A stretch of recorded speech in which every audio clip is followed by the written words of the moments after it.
welcome everyone. Today is Sunday, the 19th of November, 5 p.m. East Coast Australia time.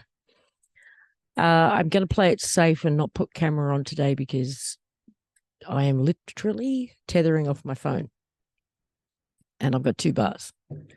So if everyone could please let me know if they're hearing me okay. Yeah, we can hear you. Excellent. Thank you. Okay. I'm really not sure how to talk about the last week because you guys might think I have crossed the line into pure delusion. Or think I don't know, or think that I think I'm single-handedly saving the world, but I know I'm not, because it's none of those things. But it has been, firstly, if you were here for last week or you listened to last week, then it's been a continuation of that incredible interference, death and destruction. Something is coming for me kind of energy.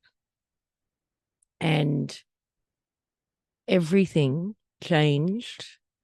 No, I shouldn't say that everything changed, because that energy is still there, but some miraculously good stuff also started to happen on Wednesday for me, my time.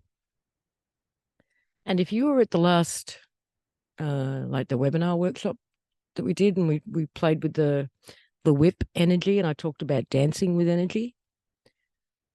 Well, this plays a part. So, Wednesday morning, early, very early, from like 4 o'clock in the morning, the sound cut. Okay, am I back?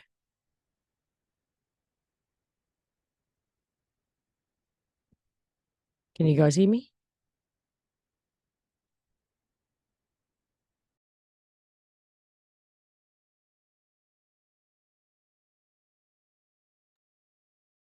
Sorry, guys, where did I get to? Wednesday morning, whip it. Okay, so dancing with the energy. Okay, so very early, like 4 a.m. onwards on Wednesday morning, I made a different decision about how I was going to react and what I was going to do and how I was going to approach this energy that we'd been dealing with since Monday the 6th. And as a result of that different decision, I had a pretty incredible experience. I observed the birth of the new and the cleansing of the current. It was unbelievable. I was literally in the middle of swirling universe. I don't even know how to explain it, but huge experience for me. And it came as the result of, see, this is why we've got to take a step back sometimes when we're really in the muck and in the shit, and trust that there's a bigger plan, a bigger picture at play. Because for a week and a half at that point, I had been in a state, my whole body was reacting to the energy that was coming at me. It was so familiar to me, and I knew it was my enemy, so to speak. I knew we'd clashed before. I knew it had beaten me before. It was heartbreaking, and you may have heard me talk about before that, like, these heart expansion, heart opening experiences are often preceded by heartbreak. It's like it's got to break something, a shell, a protection that we've got. And I'd been in that state for that week and a half. And in the choice of, in that moment of making a different choice, something was revealed that was within me. And it, when activated, allowed me to then observe what I just talked about, the birth of the new. So it was the bigger picture being I needed to be cracked open to reveal the gem inside that allowed me to have the experience that I had. Bigger picture. We all have, I do believe, these little treasures, these gems that we've locked inside of ourselves or we've placed in each other, especially the original pairs or these important, really important connections. We've placed things inside of each other that only we have the combination to, or the person who put it there has the combination to. And what came later, which I will get to, is like we make these agreements with each other. I placed it in you for safekeeping. I'm the only person who can open it and get to it, which means I'm the only one who can break you enough to get to it, because no one else can. No one else can break you like I can in that particular way to open that protection. This has been profound this last week. So there I was in the wee hours of Wednesday morning observing new creations and purification of this one. And I thought that was a big day. I thought that was enough for one day, but it wasn't. Later in the afternoon, actually 5 o'clock my time, I think almost precisely.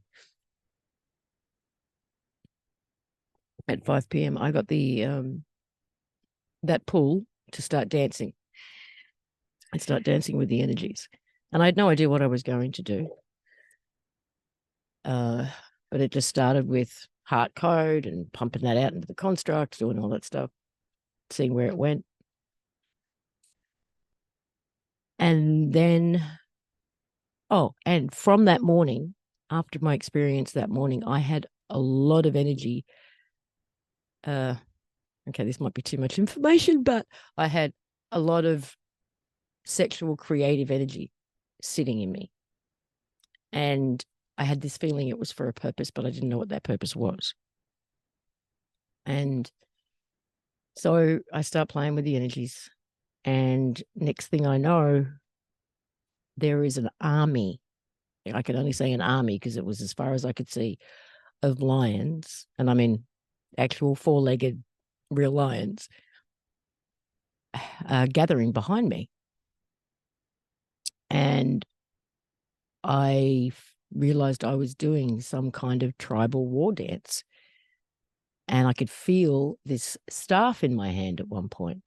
And when I felt that, they all stood up on hind legs and became more like Lyran beings. And they all had a staff. And we're all doing this tribal war dance together. And I didn't know what to do with it after that. I was like, where is this going? And then I felt them waiting for me to give the order. And this is where you're going to think, she's lost it and she's tipped over the edge. But it's what happened. So I said, charge. And as soon as I said charge, I saw this rainbow band of frequencies in front of me. And in the middle of it all was a black band. And I knew the black band represented the virus, the fuckery of this place, the inversion. And they all ran and charged and dove straight into that black band. And I could actually hear and see and feel lions tearing it up, tearing it to pieces. It was pretty graphic. It was pretty brutal. But what I knew they were doing was just tearing up the virus is the best way for me to put it, tearing up the darkness. Hi, thanks for watching. Hope you enjoyed. If you're interested in the full 1.5 hour conversation, link is in the description. And if not, I'll see you next time. Bye for now.